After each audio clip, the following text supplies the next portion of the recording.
ሰላም ጤና ይስጥልኝ የተከበራችሁ ተከታታዮች፣ ይህ ስህበት ሚዲያ 24 ነው። በ24 ሰዓታት የተከናወኑ አበይት ጉዳዮች የሚዳሰስበት ዝግጅታችን ነው። እስከ ዝግጅታችን ፍጻሜ አብራችሁን እንድትቆዩ እየጋበዝን በቅድሚያ ዋና ዋናዎቹም ህወሓት በመጨረሻ ተሳክቶለታል ተባለ። በተደጋጋሚ የፕሪቶሪያ ክትትልና ቁጥጥር ቡድን አፈጻጸም እንዲገመግም ለአፍሪካ ህብረት ሲወተውት የነበረው ህወሓት አሁን ያሰበውን ተሳክቶለታል ተብሏል። የአፍሪካ ህብረት የክትትል ቡድን ውጥረቱ ከታደሰ በኋላ ወደ መቀለ ማምራቱ ተረጋግጧል። የአፍሪካ ህብረት ያወጣው መረጃ እንደሚያመለክተው የህብረቱ ከፍተኛ የጦር ኤክስፐርቶች ወደ መቀለ ገብቷል። በአማራ ክልል በፋኖ ታጣቂ ቡድን የተገደሉ ከፍተኛ የመከላከያ ሰራዊት መኮንኖች የቀብር ስነ ስርዓት ተፈጸመ። መንግስት መኮንኖቹ መቼ እንደሞቱ ሳይገለጽ የአጽም የማሳረፍ ስነ ስርዓታቸው ይፋ አድርጓል። የመከላከያና የአፋር ኃይሎች በትግራይ ደቡባዊ ግንባር በትግራይ ሰራዊት ላይ ጥቃት መክፈታቸው ተገለጸ። የሁለቱ የትግራይ ኃይሎች ውጊያ አሁንም እንደቀጠለ ነው። ባለፈው ሳምንት በትግራይ ኃይሎችና መከላከያ ሰራዊት በጸለምት ተከስቶ የነበረውን ግጭት መቆምን ተከትሎ በትግራይ ደቡባዊ ዞን ግጭት ከተከሰተ 5 ቀናት አልፎታል። ያለፈው የአውሮፓውያን ዓመት በኢትዮጵያ ግጭት የተባባሰበትና የፖለቲካና የሲቪክ ምህዳሩ የጠበበበት ዓመት እንደነበር የሂውማን ራይትስ ዎች ሪፖርት አመለከተ።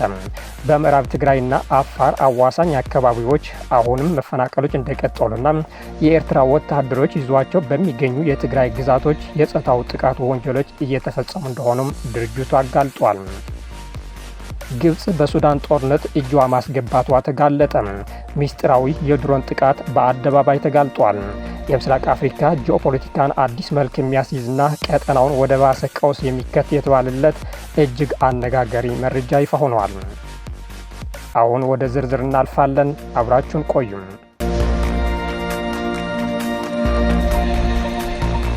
የመከላከያና የአፋር ኃይሎች በትግራይ ደቡባዊ ግንባር በትግራይ ሰራዊት ላይ ጥቃት መክፈታቸው ተገለጸ። የሁለቱ የትግራይ ኃይሎች ውጊያ አሁንም እንደቀጠለ ነው። ባለፈው ሳምንት በትግራይ ኃይሎችና መከላከያ ሰራዊት በጸለምት ተከስቶ የነበረውን ግጭት መቆምን ተከትሎ በትግራይ ደቡባዊ ዞን ግጭት ከተከሰተ 5 ቀናት አልፎታል። ግጭቱ በአላማጣ ኮረምና ዛታ አካባቢ የነበረው የመከላከያ ሰራዊትና የፌዴራል ፖሊስ ኃይል መውጣትን ተከትሎ ሲሆን አሁን ሙሉ ጦርነት ወደሚባል ደረጃ ማደጉን የተለያዩ መረጃዎች ያሳያሉ። በደቡብ ትግራይ ራያ ግንባር በሁለቱ የትግራይ ኃይሎች መካከል የተጀመረውን ውጊያ አሁን የፌዴራልና የአፋር ኃይሎች እየተሳተፉበት መሆኑን ታውቋል። በአፋር ባህራ መሬት የሚንቀሳቀሰው ራሱን የትግራይ ሰላም ኃይል ብሎ የሚጠራው ታጣቂ ኃይል ከፊት ሆኖ የጀመረው ውጊያ የአፋር ኃይል ከጎን፣ የመከላከያ ሰራዊት ደግሞ በከባድ መሳሪያና በድሮን ከኋላ ሆኖ እየደገፉት እንደሚገኙ በዚህ 2 ቀን ወደ መቀሌ የተመለሰው የታጣቂ ቡድኑ የደጋ ግንባር ከፍተኛ አመራር የነበረው ግርማይ ጸጋይ ገልጿል። ከድምፅ ወያነ ትግራይ ቆይታ ያደረገው ግርማይ ጸጋይ ሰሞኑን በራያ ጨርጨር ቢሶበር ተብሎ በሚጠራው አካባቢ እየተካሄደ ባለው ጦርነት የመከላከያ ሰራዊትና የአፋር ልዩ ኃይል እየተሳተፉ እንደሚገኙ አረጋግጧል። ዋና ዓላማው የትግራይ ሰራዊት በጦርነቱ ምክንያት ተስቦ ወደ አማራ ወይም ወደ አፋር መሬት እንዲገባና ህወሓት የፕሪቶሪያው ስምምነት አፈርሶ በሚል ዲፕሎማሲያዊና ፖለቲካዊ ትርፍ ለማግኘት ነው የሚለው ታጣቂ ቡድኑ አመራር የነበረው ግርማይ ጸጋይ ይህን ዓላማ ለማሳካት ደግሞ ሁለቱም የትግራይ ኃይሎች እርስ በርሳቸው እንዲዋጉ ማድረጉም እንደሚያሳዝነው ገልጸዋል። በአፋር ክልል ያለው ወረዳ ውስጥ ከትላንት በስቲያ ጥር 26 ቀን 2018 ዓ.ም የትግራይ ሰላም ኃይል ብሎ የሚጠራው ታጣቂ ኃይልና የአፋር ጸጥታ ኃይሎችን በአንድ ወገን ሆኖ ከትግራይ ሰራዊት ጋር ውጊያ ሲያደርጉ መዋላቸውና እንደ ጨርጨር፣ ኮረም፣ ኦፍላና መሆን ያሉት የራያ አካባቢዎች የከባድ መሳሪያ ድምፅ እንደሚሰማ ነዋሪዎች ጠቁመዋል። በከባድ መሳሪያ የተደገፈው ውጊያም በማህበረሰቡ ላይ ከፍተኛ ስጋት የፈጠረ መሆኑን ነዋሪዎቹ ገልጿል።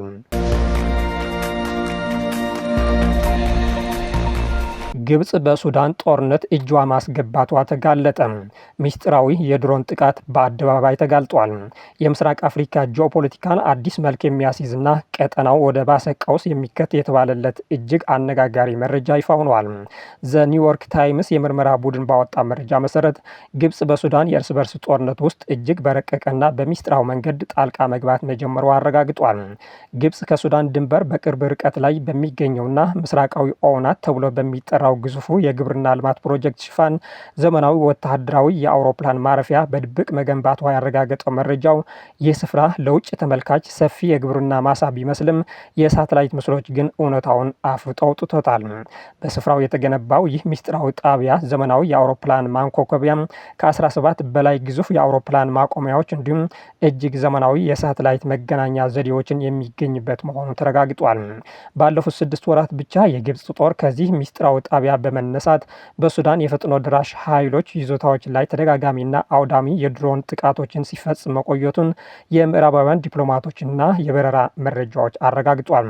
የግብጽ ጣልቃ ገብነት የሱዳን ሰራዊት በደቡብ ኮርዳፋን ግዛት ከፍተኛ ድሎች እንዳስመዘገበ የሚጠቁሙት መረጃዎች የደቡብ ኮርዳፋን ይዞታዎቹን ትቶ የሸሸው በጀነራል መሐመድ ዳጋሎ የሚመራው ጃንጃዊድ ሚሊሻ በምስራቃዊ ኮርዳፋን በኩል አዲስ ጥቃት እንደከፈተ ተገልጿል። በደቡብ ሱዳንና በኢትዮጵያ ድንበሮች አዲስ ጥቃት የከፈተው ታጣቂ ቡድኑም በዚህ 2 ቀናት በድሮን በተደገፈ በወሰደው ጥቃት አዳዲስ ቦታዎች እንደተቆጣጠረ እየተገለጸ ነው። በዚህም ደይም ማንሱር የተባለች ስትራቴጂክ ከተማ መቆጣጠሩ ተገልጿል። ይህን ተከትሎ የሱዳን መንግስት የኢትዮጵያ መንግስትን የከሰሰ ሲሆን ታጣቂ ቡድኑ መንደርደሪያ ቦታዎች እንዲያገኝና ወደ ሱዳን ግዛት ሰርጎ በመግባት ጥቃት እንዲሰነዝር ፈቅደዋል በማለት ከሷል። የኢትዮጵያ መንግስት በተባበሩት አረብ ኤሚሬትስ እየተደገፈ የሱዳን ታጣቂው በቤንሻንጉል ጉሙዝ ክልል ማሰልጠኛ ማዕከልና የአየር ማረፊያ ለታጣቂ ቡድኑ ፈቅደዋል በሚል የሚከስ ሲሆን የኢትዮጵያ መንግስት ግን በዚህ ጉዳይ ማስተባበሉ ይታወሳል። በአማራ ክልል በፋኖ ታጣቂ ቡድን የተገደሉ ከፍተኛ የመከላከያ ሰራዊት መኮንኖች የቀብር ስነ ስርዓት ተፈጸመ። መንግስት መኮንኖቹ መቼ እንደሞቱ ሳይገልጽ የአጽም የማሳረፍ ስነ ስርዓታቸው ይፋ አድርጓል። ለየትኛውም የሀገር ሉዓላዊነትና ክብር መሰዋታቸው ባይገልጽም ከፍተኛ መኮንኖቹ ለሀገራቸው ሉዓላዊነትና ክብር ሲሉ ህይወታቸውን የገበሩ የኢፌዴሪ መከላከያ ሰራዊት መኮንኖች አጽም የማሳረፍ ስነ ስርዓት በሰቆጣ ደብረገነት መድኃኔዓለም ደብር በክብር የማሳረፍ ተግባር ተከናውነዋል በሚል በመንግስት ሚዲያዎች ተዘግቧል። ትናንት ጥር 27 ቀን 2018 ዓ.ም በሰቆጣ የተፈጸመው ስነ ስርዓት የሀገር መከላከያ ሰራዊት ከፍተኛ አመራር ሜጀር ጀነራል ሻምበል ፈረደም የዋግ ኽምራ ህዝብ ለጀግኖቹ ለሰጠው ክብርና ለአጽም ማሳረፍ መርሃ ግብሩ ላደረገው ትብብር በማመስገን የጀግኖቹን አደራ ለማስቀጠል ዝግጁ መሆናቸው ገልጿል። 3 ዓመት ሊሞላው በጣት የሚቆጠሩ ወራት የቀረው የአማራ ጦርነት በርካታ የመከላከያ ሰራዊት አባላት መሞታቸው ቢገለጽም አሁን አጽማቸውን በክብር እንዲያርፍ የተደረጉት ግን ከፍተኛ አመራሮች መሆናቸው ነው የተገለጸው። ሌሎች በሺዎች የሚቆጠሩ ተራ የሰራዊት አባላት ግን በየሽንጥሮና ተራራው የአራዊት ሲሳይ እንደሆኑ ይገመታል። መንግስት በተደጋጋሚ የአማራ ጦርነት አልቋል፣ ታጣቂ ቡድኑ ተበትኗል፣ እጅ ሰጥቷል ቢልም የፋኖ ታጣቂ ግን ከፊት ከነበረው ያልተቀናጀና የተበታተነ አካሄድ ወደ አንድ አደረጃጀት በመምጣት አቅሙን ከሌላ ጊዜ በበለጠ ማጠናከሩ እየገለጸ ነው።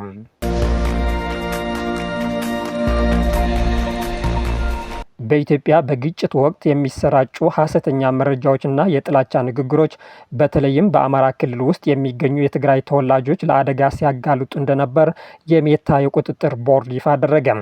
በአፍሪካ በማህበራዊ ሚዲያዎች ይበልጥ ለጥላቻና ግጭት እየዋሉ መሆናቸው ቦርዱ አረጋግጧል። በአፍሪካ በሚሊዮን የሚቆጠሩ ዜጎች ማህበራዊ ሚዲያን ለንግድ፣ ለፖለቲካ ተሳትፎና ከዓለም ጋር ለመገናኘት እንደሚጠቀሙ የገለጸው ቦርዱም ሆኖም በእነዚህ መድረኮች ላይ የሚለቀቁ መረጃዎች የጥላቻ ንግግሮችና ሐሰተኛ ወሬዎችን በሰዎች ህይወትና በሀገራት ደህንነት ላይ ከፍተኛ አደጋ እያሳደሩ ይገኛሉ ብሏል። የሜታ ማለትም የፌስቡክ፣ ኢንስታግራም፣ ዋትስአፕ ባለቤት የቁጥጥር ቦርድ 5ኛ ዓመቱን ምክንያት በማድረግ ባወጣው መግለጫ በአፍሪካ ውስጥ የሚነሱ ውስብስብ የይዘት ቁጥጥር ጉዳዮችን እንዴት እንደሚመለከት ይፋ አድርጓል። ቦርዱ በአፍሪካ አህጉር ውስጥ ያጋጠሙ ጥቂት ወሳኝ ጉዳዮችን ለአብነት ጠቅሷል። በኢትዮጵያ በግጭት ወቅት የሚሰራጩ ሐሰተኛ መረጃዎችና የጥላቻ ንግግሮች በተለይም በአማራ ክልል ውስጥ የሚገኙ የትግራይ ተወላጆችን ለአደጋ ሲያጋልጡ እንደነበር ቦርዱ መርምር ያለው ብሏል። ቦርዱ ሜታ የጥላቻ ንግግርና ግጭት ቀስቃሽ መረጃዎችን የመቆጣጠር ህጉን በጥብቅ እንዲተገብርም አሳስበዋል።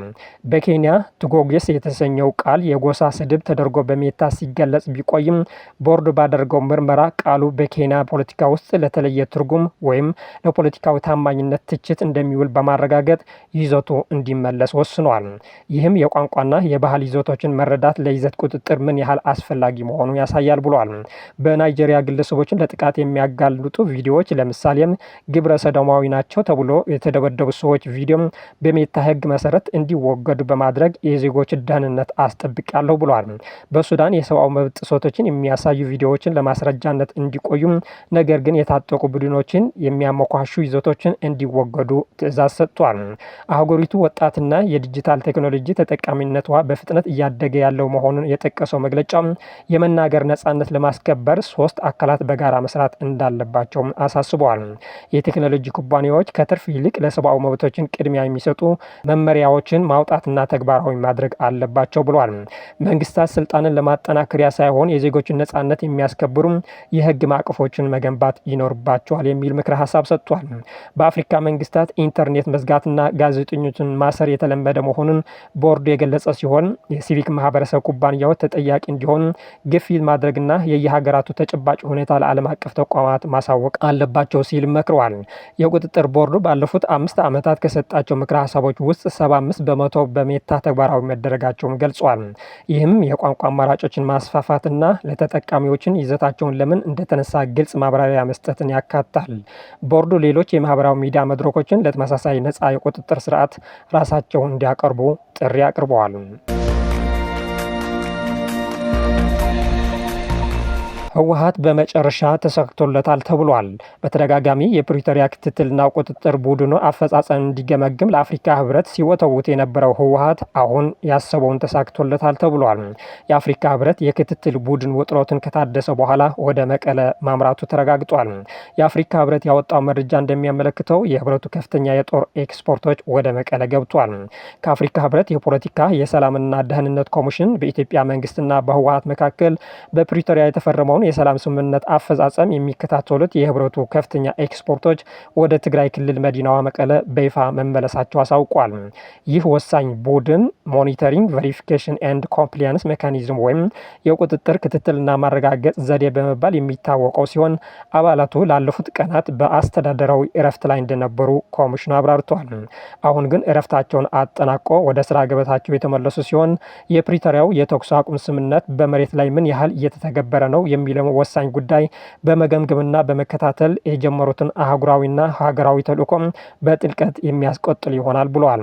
ይህ እርምጃ የሰላም ሂደቱን ወደ ላቀ ደረጃ ለመሸጋገርና የስምምነቱን ተፈጻሚነት ለማረጋገጥ ትልቅ ትርጉም እንዳለው እየተገለጸ ይገኛል። ህወሓት የፕሪቶሪያው ስምምነት አፈጻጸሙ እንዲገመግም ለአፍሪካ ህብረትን ጨምሮ ለኢጋድ፣ አሜሪካና የአውሮፓ ህብረት ተደጋጋሚ ጥሪ ሲያሰማ የነበረ ሲሆን እስካሁን ምንም አይነት ምላሽ ሳያገኝ ቆይቷል። ሆኖም ሰሞኑን በጸለምትና በደቡብ ትግራይ የተቀሰቀሰውን ግጭት ተከትሎ የአፍሪካ ህብረት የክትትል ቡድኑ ወደ ትግራይ ልኳል ተብሏል።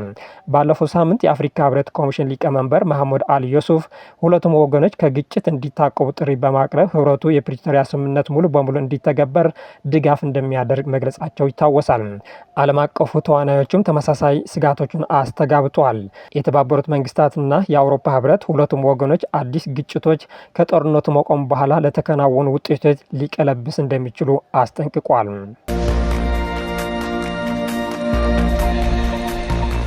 ያለፈው የአውሮፓውያኑ ዓመት በኢትዮጵያ ግጭት የተባባሰበት የፖለቲካና የሲቪክ ምህዳሩ የጠበበበት ዓመት እንደነበር የሂውማን ራይትስ ዎች ሪፖርት አመለከተም። በምዕራብ ትግራይና አፋር አዋሳኝ አካባቢዎች አሁንም መፈናቀሎች እንደቀጠሉና የኤርትራ ወታደሮች ይዟቸው በሚገኙ የትግራይ ግዛቶች የጾታዊ ጥቃት ወንጀሎች እየፈጸሙ እንደሆነም ድርጅቱ አጋልጧል። ሂውማን ራይትስ ዎች በ2025 በኢትዮጵያ ውስጥ ግጭቶች የተባባሱበትና የሲቪክ ምህዳሩ የጠበበበት ዓመት እንደነበር ትናንት የካቲት 4 ቀን 2026 ባወጣው ዓመታዊ ሪፖርት ይፋ አድርጓል። ዓለም አቀፉ የሰብአዊ መብት ድርጅት በአማራና በኦሮሚያ ክልሎች የተከሰቱ ግጭቶችን በፌዴራል መንግስትና በኤርትራ መካከል እየሻከረ የመጣውን ግንኙነት እንዲሁም በተቃዋሚዎች ላይ የሚወሰዱ እርምጃዎችና የፍትህ አፈናዎች ከኢኮኖሚያዊና ማህበራዊ ጫናዎች ተዳምሮ በ2025 የደህንነትና የሰብአዊ መብቶች ቀውሶች አጋጥሟል ይላል ሪፖርቱ። እንደ ሂውማን ራይትስ ዎች ገለጻ በፌዴራል ኃይሎችና በፋኖ ሚሊሻዎች መካከል የተደረገው ውጊያ በ2025 2015 ዓ.ም እንደቀጠለና ሁሉም ወገኖች በጦርነት ወንጀሎችና በከባድ ሰብአዊነት ጥሰቶች ተሳትፏል ብሏል። ሪፖርቱ በርካታ የሲቪሎችን ሕይወት የቀጠፉ የአውሮፕላን ጥቃቶችን በመጥቀስ ከነዚህም መካከል በሰሜን ሸዋ በየካቲት ወር የተፈጸመው የድሮን ጥቃት ነፍሰ ጡር እናት፣ የ6 ዓመት ሴት ልጅዋና አንድ ወጣት እንዲሁም በዚያ ወር መጨረሻ ላይ በምስራቅ ጎጃም የተፈጸመው ቢያንስ 16 ሰዎችን ለሞት የዳረገው ጥቃት ጠቅሷል። በትግራይ በ2022 የጦርነት ስምምነት ቢደረግም የኤርትራ ወታደሮች በያዙባቸው አካባቢዎች አስገድዶ መድፈርና ሌሎች የጾታዊ ጥቃት አይነቶችን እንደሚፈጸሙ ሂዩማን ራይትስ ዎች በሪፖርቱ አመልክቷል። የትግራይ ተወላጆች ከምዕራብ ትግራይ ማፈናቀል ቀጥሏል ያለው ሂዩማን ራይትስ ዎች በተቀናቃኝ የትግራይ ቡድኖችና በአፋር ድንበር መካከል በሚደረጉ ግጭቶች ተጨማሪ መፈናቀሎች አስከትሏል ብሏል። በመንግስት ኃይሎችና በኦሮሞ ነጻነት ሰራዊት መካከል እየተካሄደ የሚገኘን ውጊያ እንዲሁም በታጠቁ ቡድኖች መካከል የተከሰቱ ግጭቶች በኦሮሚያ ክፍሎች የሲቪል ዜጎች ህይወት መቅጠፉን ገልጿል።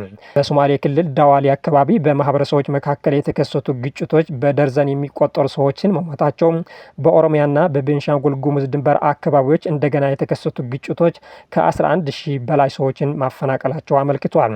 የሲቪክ ምህዳርና የፕሬስ ነጻነት እየጠበበ መምጣቱ ባለስልጣናት የሰብአዊ መብት ተሟጋቾችን አስፈራርቶ አንዳንዶቹ እንዲሰደዱ አድርጓቸዋል፣ በርካታ ታዋቂ የሲቪል ማህበረሰብ ድርጅቶች አግደዋል ሲልም ከሷል።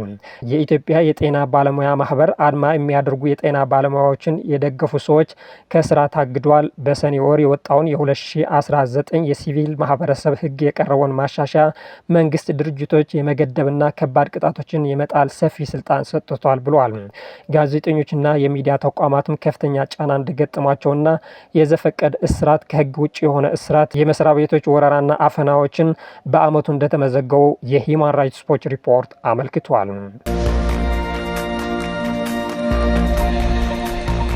የተከበራችሁ አድማጭ ተመልካቾች ለዛሬ ያዝናቸው ዜናዎች እነዚህ ይመስል ነበር። ስለተከታተላችሁ እናመሰግናለን። መልካም ጊዜም